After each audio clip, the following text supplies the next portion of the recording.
I want to pick up from the announcement that was made by the former president's team yesterday. They are now putting together what's considered a reconsideration application to the Supreme Court of Appeal. Help us understand what that means, because in my mind it sounds like a special kind of appeal, but it's not necessarily that. It definitely is. If you look at the Superior Court Act, I think it's Section 17, if I'm not mistaken, if you get a judgment which is against you, you do have an option of approaching the Judge President of the Supreme Court of Appeals, in this case it would be Judge Maya, and say to her, I've received this particular judgment, it's not in my favor, can you please reconsider it? I've made my special circumstances, I've stated it in my affidavit, relook and check whether do you want to instruct those that are under you or within your instructions to relook at the matter. Maybe they would want to hear me as to why I want this particular matter to come to the SCA. Now that basically, technically speaking, brings the matter back within the appealable stage or within the stage where it has not yet been resolved, which is what I think the legal representatives of the former president will come here and say. We are making this particular application for a postponement. We are still waiting for an order from the SCA. Even then, we can still even go to the Constitutional Court, but we didn't want to go that route without exploring all our legal avenues available as per the Superior Court Act. So that's basically what they are going to put in today, and hopefully hope to sway Judge Kuhn in terms of saying the matter is not ripe yet to be heard in this particular court.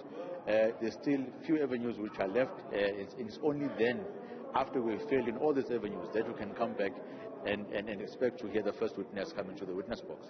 And no one can tell when that is or whether or not the day itself will ever come. But what has also, I guess, come up with each judgment against the former president is that he actually is not bringing any new evidence into the court. I mean, that's raised questions around whether or not there are any legal means through which the courts in the country themselves can essentially say to someone, you're not taking this conversation forward in any way, and on that basis, we're actually not going to entertain anything else unless you bring in new evidence. Two ways of looking at it. The first way, I as the accused, I want to make sure that I traversed all my legal rights. Most important one, Section 35 of the Constitution protects me. So I'm going to use all the legal avenues that are there to make sure that I'm prosecuted procedurally. The second part of it, if you look at the Criminal Procedure Act within spectacles, you can see that there are certain instances in which the court can say, let's continue with any perceived illegalities that may be there. You have an option at the end of this case or at the end of the state case or at the end of the trial to then take the matter on appeal, noting all those instances of irregularities that have taken place. In fact, it works in your favor because it then means that you can have the whole matter dismissed and be found not guilty due to those irregularities that have been taken place. That was to take care of these instances where maybe the accused would be seen as using all the avenues that are there to avoid standing trial. And in terms of saying, let's just get on with it. We'll deal with any illegalities at the end of the day. What is important to us is the merits of the matter. Let's check who's wrong, who's right. Did you do good or did you do bad? Yeah.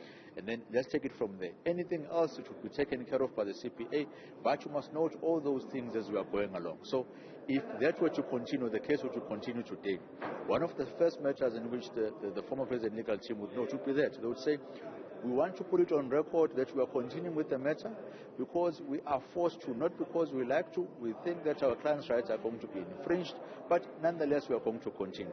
And we even reserve our right to object to any other thing that may happen at a later stage. So it's still a provision within the Criminal Procedure Act to take care of these type of instances where the accused will forever be postponing, asking for this and that and all other things which, yes, are available according to the law, but in the other side it can be seen as an avoidance type of tactics.